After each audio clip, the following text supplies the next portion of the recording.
Periya union প্রবাসী কল্যাণ সোসাইটির নবগঠিত কমিটিকে শহীদুল্লাহ মিয়াজির শুভেচ্ছা। দেশ বাংলা নিউজ 24, সময়ের সাথে তারুণ্যের পথে। মানবিক ও সামাজিক সংগঠন নাঙ্গলকোটের পেরিয়া ইউনিয়ন প্রবাসী কল্যাণ সোসাইটির নতুন কমিটি গঠন করা হয়েছে। নবগঠিত কমিটিতে কুয়েত প্রবাসী চেহরিয়া গ্রামের আব্দুল কাদির মজুমদারকে সভাপতি ও সৌদি আরব প্রবাসী শাকতলী গ্রামের ফজলুল হক মিয়াজিকে সাধারণ সম্পাদক মনোনীত করা হয়েছে।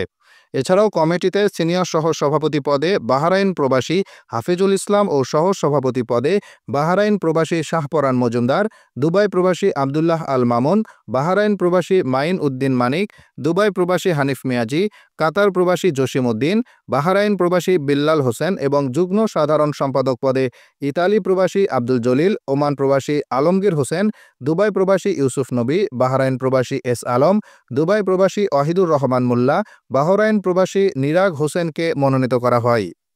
নবগঠিত কমিটির নেতৃবৃন্দকে শুভেচ্ছা জানান পেরিয়া ইউনিয়ন প্রবাসী কল্যাণ সোসাইটির উপদেষ্টা, পেরিয়া ইউনিয়ন পরিষদ সাবেক চেয়ারম্যান এবং বাংলাদেশ ফেডারেল সাংবাদিক ইউনিয়ন সাবেক সহকারী মহাসচিব সাংবাদিক শহীদুল্লাহ মিয়াজি। নবাগত কমিটির নেতৃবৃন্দকে শুভেচ্ছা জানিয়ে সাংবাদিক শহীদুল্লাহ মিয়াজি বলেন, পেরিয়া ইউনিয়ন প্রবাসী কল্যাণ সোসাইটির যে নতুন কমিটি হয়েছে, কমিটির সভাপতি, সাধারণ সম্পাদক সহ আমি এই কমিটির সকল সদস্যদেরকে আন্তরিক অভিনন্দন, শুভেচ্ছা জানাচ্ছি। প্রবাসীরা হচ্ছে আমাদের প্রাণ, প্রবাসীরা আমাদের রেমিটেন্স দিয়ে বাংলাদেশকে উজ্জীবিত রেখেছে। আমি প্রবাসী যে সকল ভাইয়েরা আছেন, বোনেরা আছেন, তাদেরকে আন্তরিক শুভেচ্ছা জানাই, তাদের সুস্বাস্থ্য কামনা করি।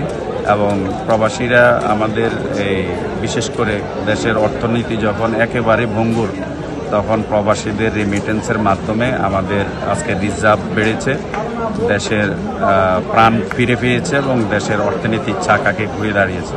এজন্য আমি প্রবাসী কল্যাণ সোসাইটি সহ যারা প্রবাসে অবস্থান করছেন সকলকে শুভেচ্ছা জানাচ্ছি।